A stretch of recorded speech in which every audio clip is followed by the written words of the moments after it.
everybody, no matter who they are, everybody has this wonderful nature. Everybody has this enlightened nature. What is enlightenment? What does it mean to be truly awake? Are you awake? I found my heart. I have found this beauty in myself and in the universe. Let me share it with you. This heart wants to wake up. This heart wants to be loving. It feels like a dance, that there is no separation. I felt this total oneness and connection to everything. Everybody has the potential to become enlightened. This lifetime depends on the effort.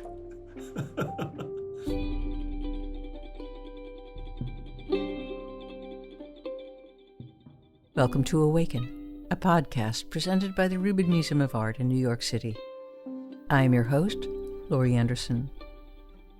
In this 10-part series, we explore the dynamic path to enlightenment and what it means to wake up. We'll hear from authors, artists, wisdom bearers, and Buddhist teachers, people who have experienced a shift in their perspectives on life throughout their personal journey. This podcast is inspired by the exhibition AWAKEN, a Tibetan Buddhist journey toward enlightenment, which illustrates the stages of enlightenment through paintings, sculptures, and other objects. We use these artworks as a jumping-off point to better understand the paths our guests have been on and where they are going. While enlightenment can take many forms, in this final episode, we will hear from all our guests, and we reflect on enlightenment from a Tibetan Buddhist perspective and how it may present itself in our everyday lives. Joining us is Yongey Mingyur Rinpoche, a highly respected Tibetan Buddhist meditation teacher from the Kagyu tradition, one of the four main lineages of Tibetan Buddhism. My name is Yongey Mingyur Rinpoche, and I am meditation teacher. I learned meditation since childhood, and now I'm teaching meditation for others. I am the follower of Tibetan Buddhist, and within the Tibetan Buddhist, we have four lineages. So my main lineage is Kagyu. But at the same time, I practice all the other lineage as well.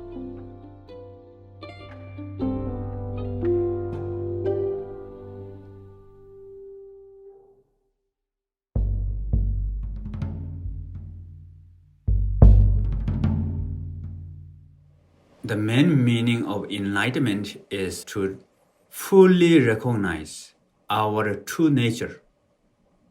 So, what Buddha said, we all have wonderful nature. So we can say basic innate goodness, or Buddha nature, or the original purity, or the Tathagata.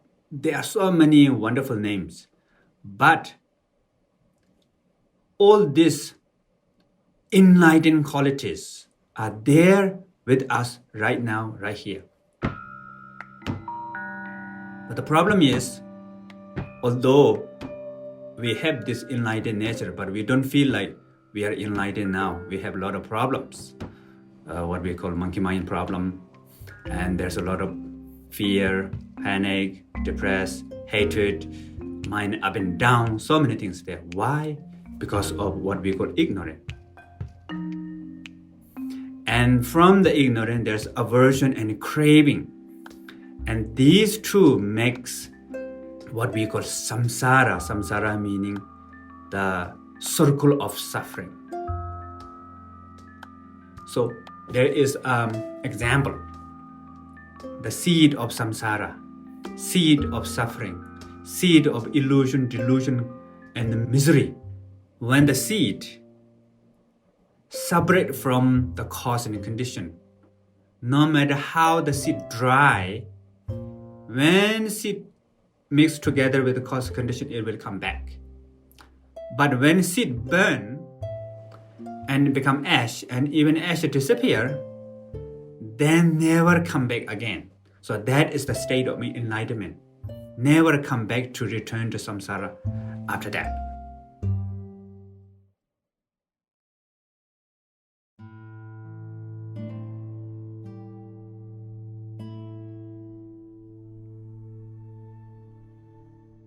Life is suffering. Like, suffering is like an inherent quality of life, and I like that Buddhism just kind of names that very frankly and doesn't try to gloss over it, because I do think there's this tendency in American culture to put on a happy face or just find the silver lining in everything, which is, definitely something that is a good skill to have and something that helps you keep things in perspective. But I think it's also important to remember there is pain, and pain is very much a part of life, and learning to handle yours and sit with it and acknowledge it feels more useful than just trying to avoid it or repress it or find ways to pretend it's not there.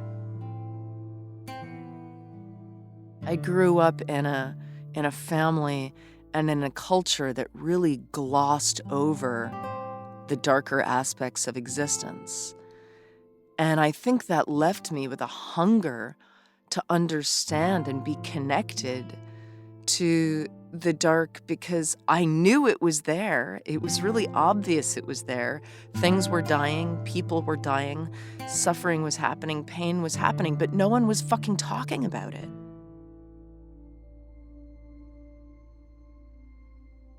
What I've realized over and over again is, we're so afraid of our human imperfection, of the conditioning that we each have that gets us insecure and takes the shape of obsessiveness or neediness or aggression. We get addictive. We all have this. And we think something's wrong with us. And we build a whole sense of a not okay self around it. And it's so clear that the only way to awaken and be free is to love ourselves into healing. That we need to encounter what we feel is imperfect. We need to encounter the painful emotions and really bring a mindful, loving presence to it. Being awake is actually about being in relationship to the rough edges and the messiness. It's messy, and when you get awake, it's confusing. Because aren't things supposed to be clearer? No, actually. You're seeing the complexity of everything, and then you're given the space to respond to complexity.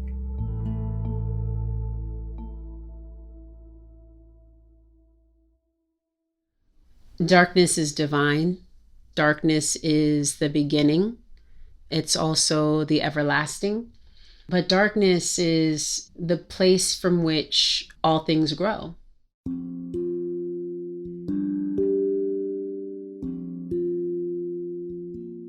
When we think about a soil bed and sort of what's underneath, and before we even see a sprout, before we even see a really short stem or unfolding of a leaf, we're seeing incredible root systems already in place before anything hits the surface for our eyes to see.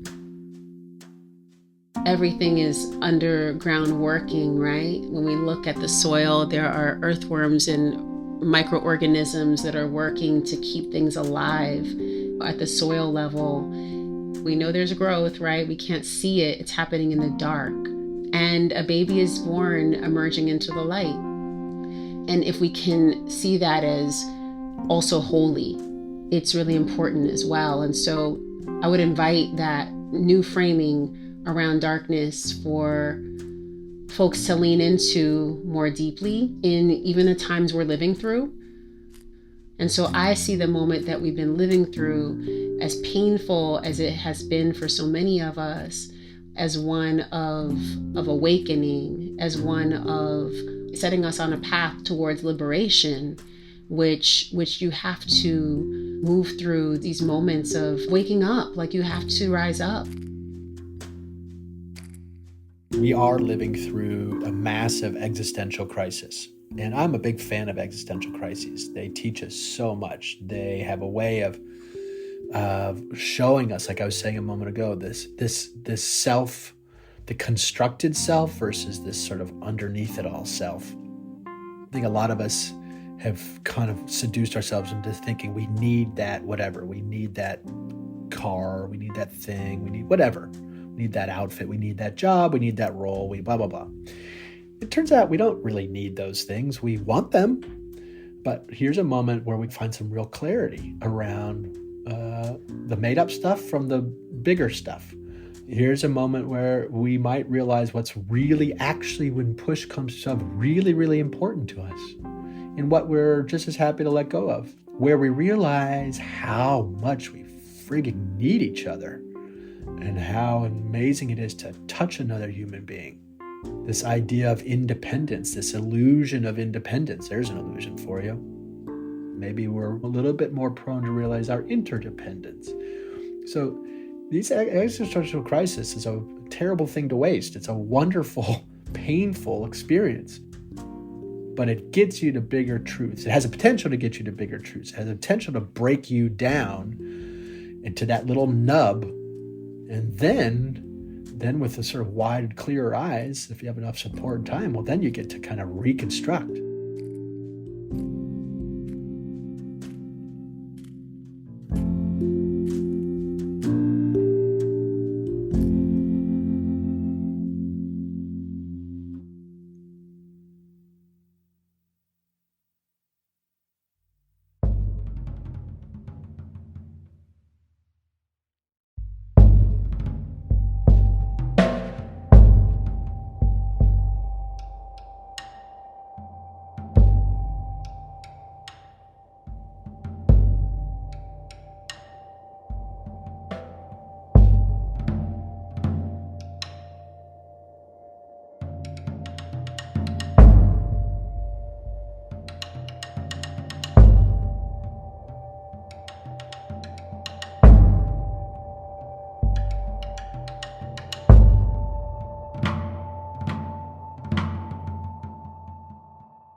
What people can do to feel more awakened.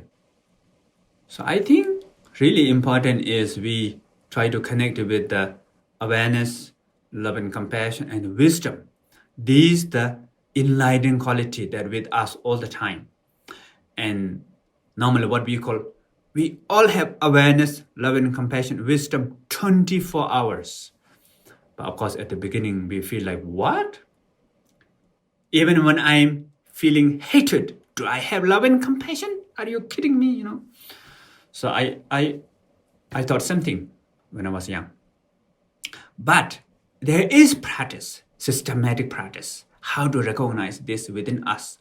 So each time when we do that, then that wisdom, compassion, love, awareness really help our life, our job, people around us, and others to the world. We can give better contribution to the world, to the society. So it's not like awaken meaning suddenly one day morning and you wake up, then you become very free, clarity. It's not like that.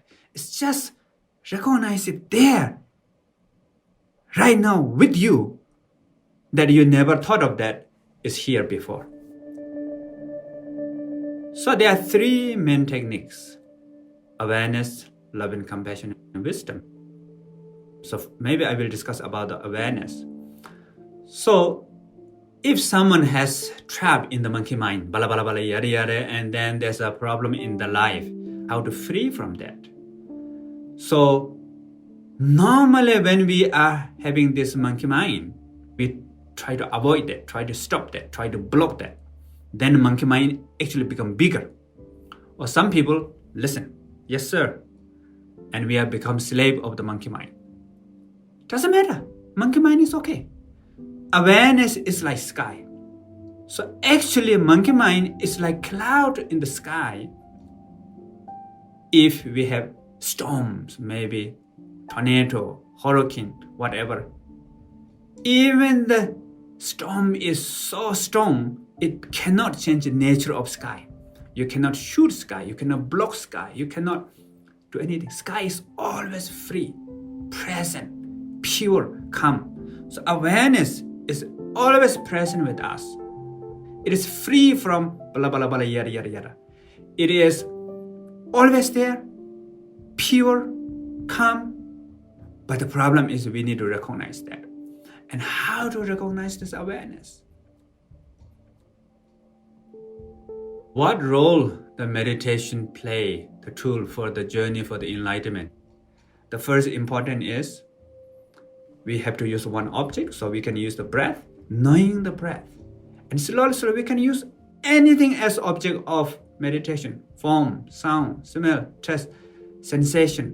Then in the end, we can use bala bala also. The bala bala, yada yada, panic, depression. I use my panic as support for awareness. So it's very nice. So when we be with the panic, awareness is bigger than panic.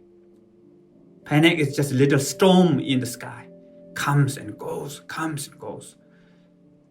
The real happiness, real peace is with the awareness. So, of course, at the beginning, not easy to discover this awareness.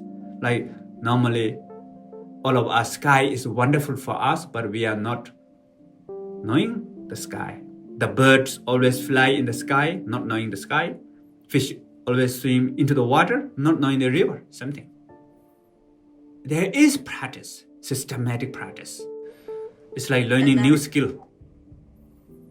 So first, when I learned meditation, I was young. I had my life that time miserable because I had panic attacks. And I learned meditation from my father, and my father kept telling, oh, you have wonderful nature. You have this enlightened nature. And I never believed at the beginning. But then as I practice, every time there's aha, what we call aha moment. Why I didn't recognize that before? It's just here. Why I can't see that? Wow, this is wonderful. I want everybody to see. Every time when we practice, there's a lot of aha moment.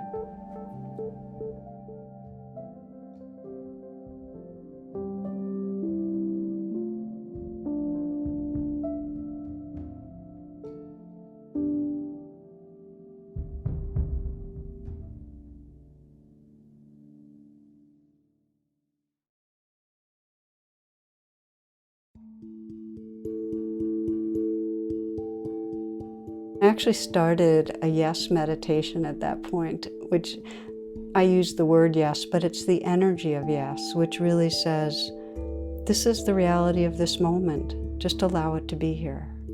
It doesn't mean I agree. It doesn't mean I'm always going to be this way.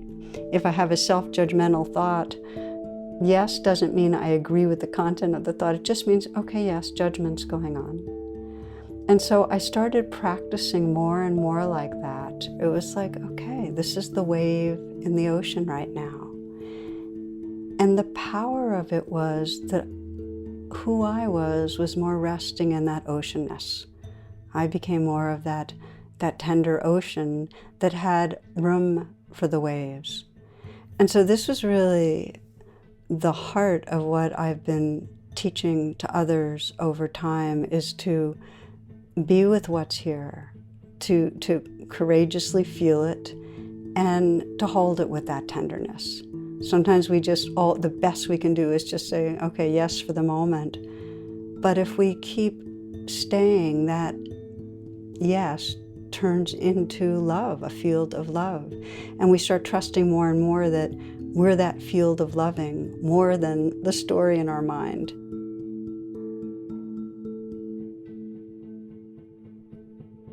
What's been really helpful for me is what we would call benefactor practices, which is within the tradition of loving kindness practices or metta practice. But basically, like we need to feel supported and connected, right? We need to feel loved or cared for, and that's the basis of this tradition of practices.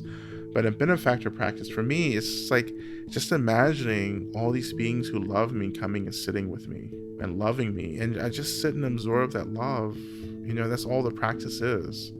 But we also have to confront the ways in which we're deeply traumatized by love as well. So the practice actually helps us to begin to negotiate these layers of woundedness. We need space. to wake up, right? So we need the space, but it's hard to have that space when we don't feel cared for.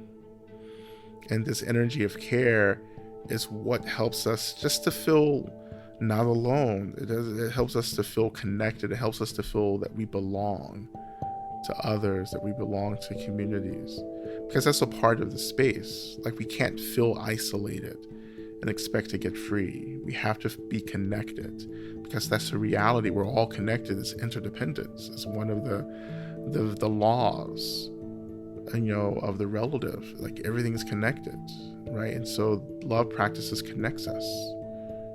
You're just calling into your space all these beings who love you, teachers, guides, deities, spirits, the earth even, and just sitting within this field of being cared for.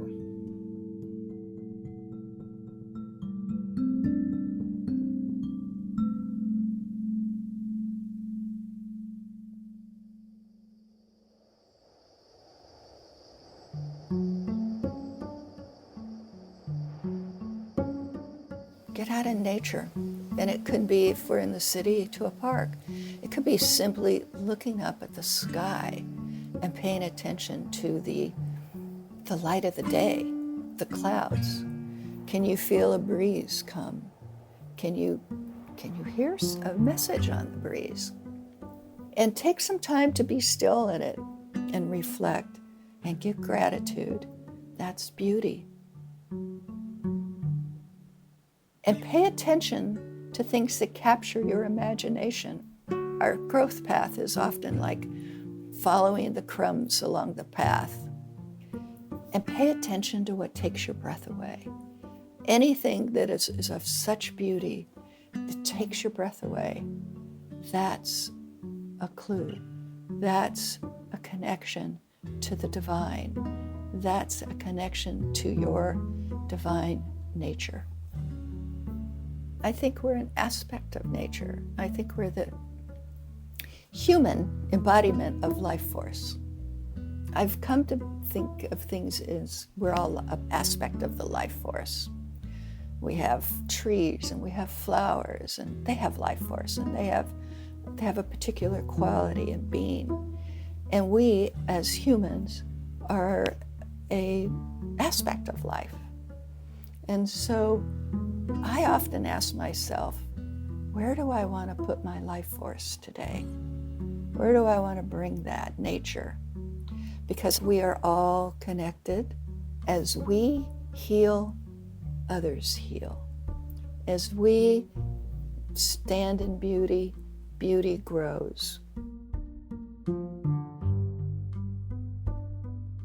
There's a billion people out there to tell you to meditate and do yoga and be in the moment in all sorts of ways, but I have a personal mission to get people to call each other.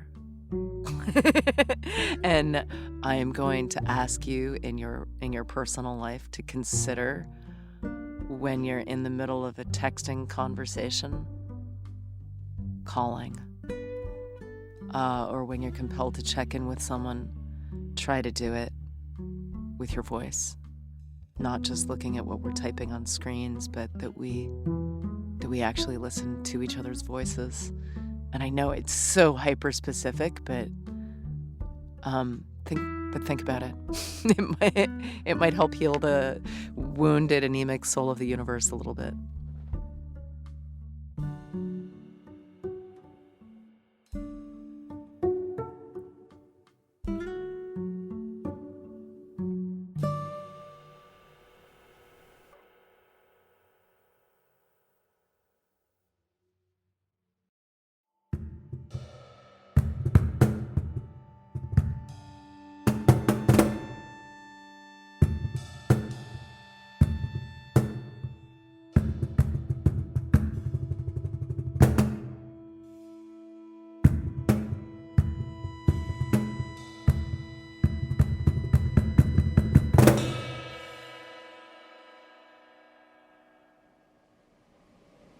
The best sign of someone who achieve enlightenment is the person become more calm, peaceful, kind, compassionate, and develop innate wisdom.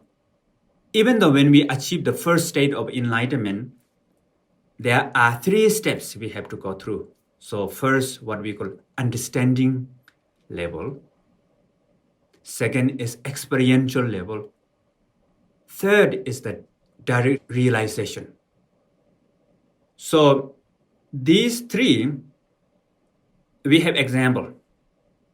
So the first understanding level is like pending moon in the book.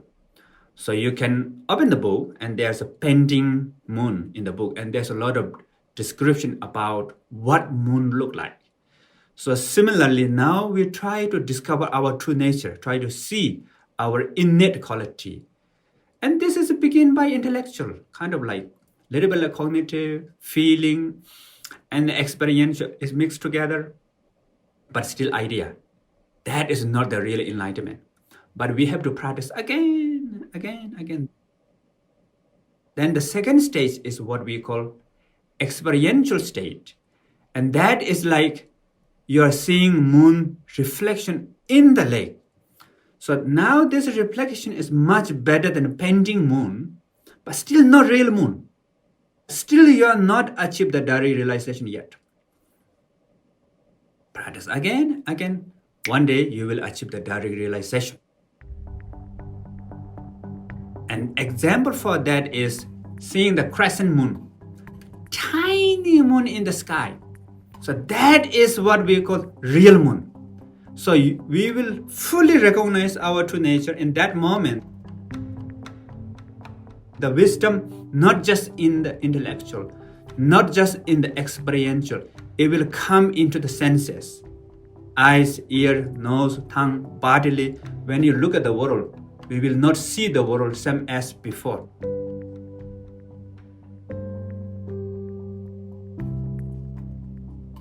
When you look at your own body is not also same as before. You will experience this and you are free from ignorance, aversion, attachment. Instead, we'll have wisdom, love and compassion, clarity. These things manifest. But when the other people look at you, you are same as before. They don't see any big differences. So, the fully enlightenment comes, the tiny moon has to become full moon. So when moon full, the tiny moon become full, in that time, we are fully recognize our true nature.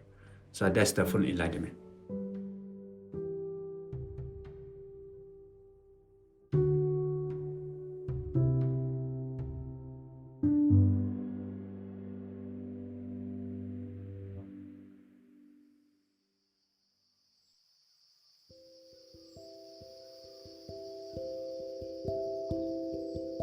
This life that we have is very precious. Sometimes we tend to think of life as ongoing, but there may be disruptions immediately, sometimes unexpectedly. So appreciating the moment we have and also valuing it and being aware of it, the moment of awakening or enlightenment is not one big awakening only. I think it's moment to moment. It could be as mundane as tasting the food. Normally we're not so aware and in the moment sometimes, and when you actually taste it with awareness, it tastes different. Tasting the texture, the taste, the smell, the touch, everything. So using your 5 senses to understand food. It gives you the feeling that you are alive.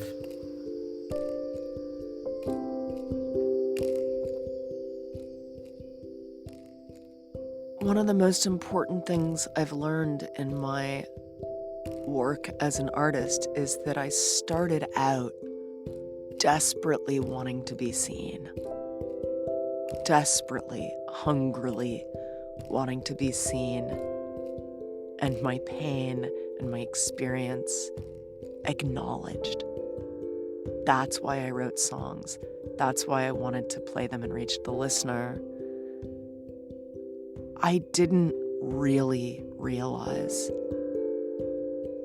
that this was a two-way street, and that my hunger to be seen and acknowledged and understood was only one half of the equation, and that the audience, that they would go through some kind of vicarious experience of being seen and feeling acknowledged, that it wasn't fucking all about me being seen by them. It was about us seeing each other.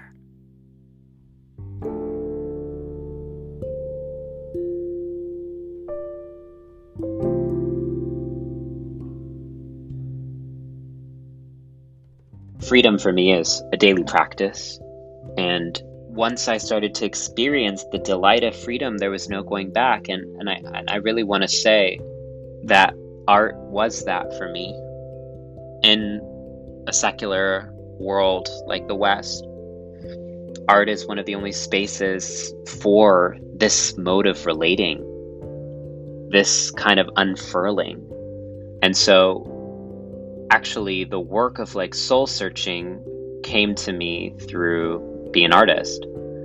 I feel like every day is an artistic and spiritual endeavor to be what is. What am I feeling in this moment? How do I express it? The poem is no longer just a thing that I'm writing, but actually the way that I'm living. How I walk down the street, what I see, what I notice, how I speak to other people, how I treat and think of other people, how I engage with one another. That is the poetic work. And I think that the reason spirituality is important is because I would argue that there's a difference between the mechanical function of a heart beating and the poetic praxis of a heart loving. And that dissonance, I think, is the crisis of our times. That while we might mechanically be alive, while we might be speaking, we never really do the due diligence to ask, are these the words of my own that I'm speaking? Are these my own feet? Are these my own hands? Is this my own gender? Is this my own life? Is this my own beauty? And so I'm trying to bring the sacredness of creativity and fluidity everywhere that I go.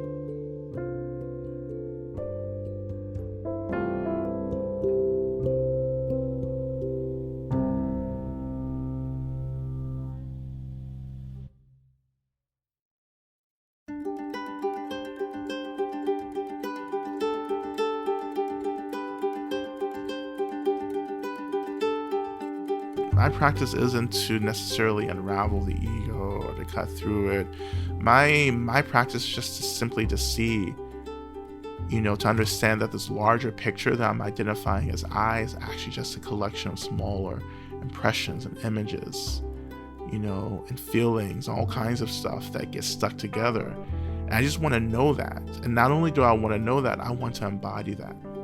And that is what opens, again, this quality of space for me. And of course, that quality of space is the expression of freedom.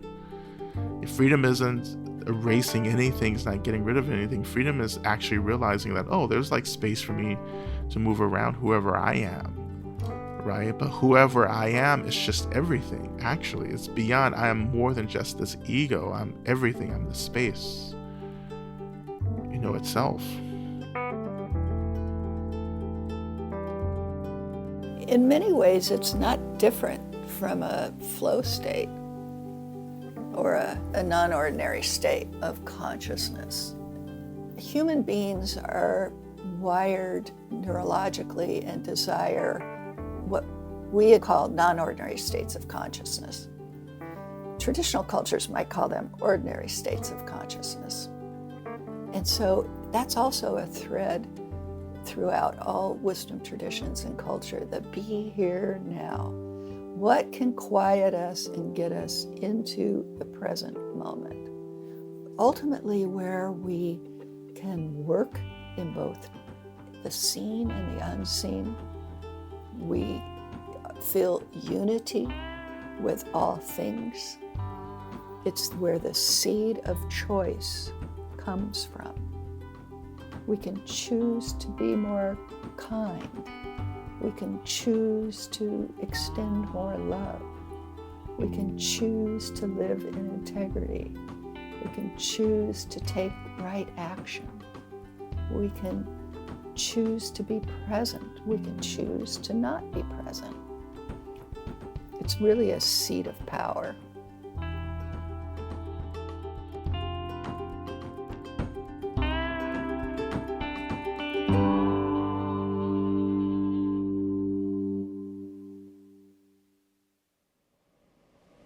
Everybody, no matter who they are, doesn't matter they are religious followers or non-religious or different type of culture, different background, doesn't matter. Everybody has this wonderful nature. Everybody has this enlightened nature. And everybody has the potential to become enlightened. This lifetime depends on the effort. The potential is always there. All of us.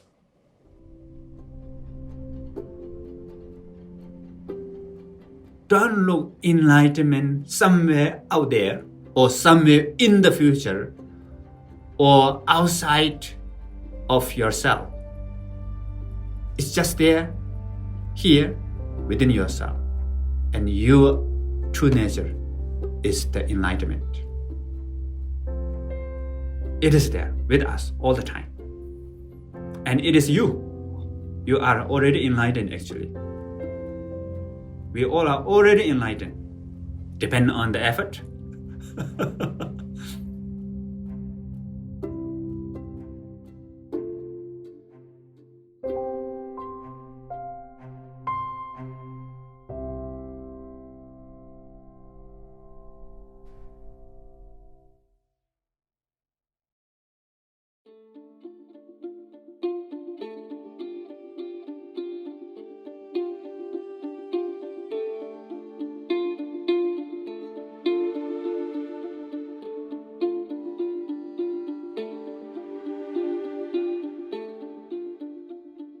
Throughout this series, we've heard personal experiences of overcoming, embracing, and letting go.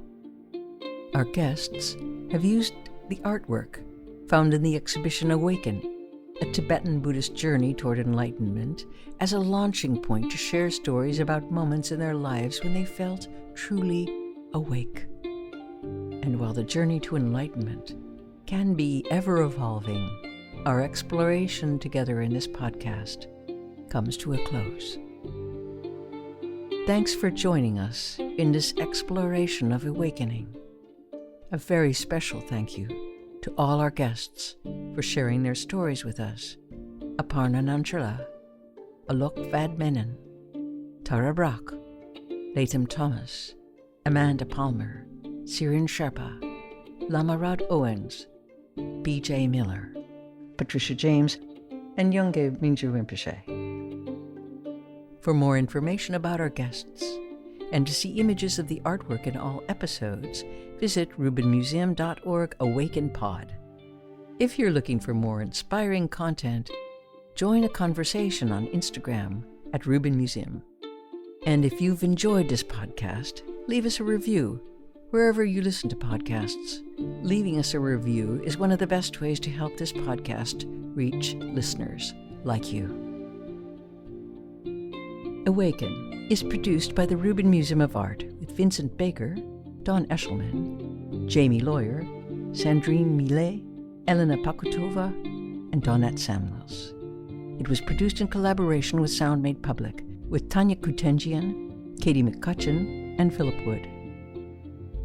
This podcast is supported by Barbara Bowman, the Ellen Bayard Whedon Foundation, the Prospect Hill Foundation, Bob and Lois Bayliss, public funds from the New York City Department of Cultural Affairs in partnership with the City Council, and by the New York State Council on the Arts, with the support of Governor Andrew M. Cuomo and the New York State Legislature, as well as by generous donations from the museum's Board of Trustees, individual donors, and members.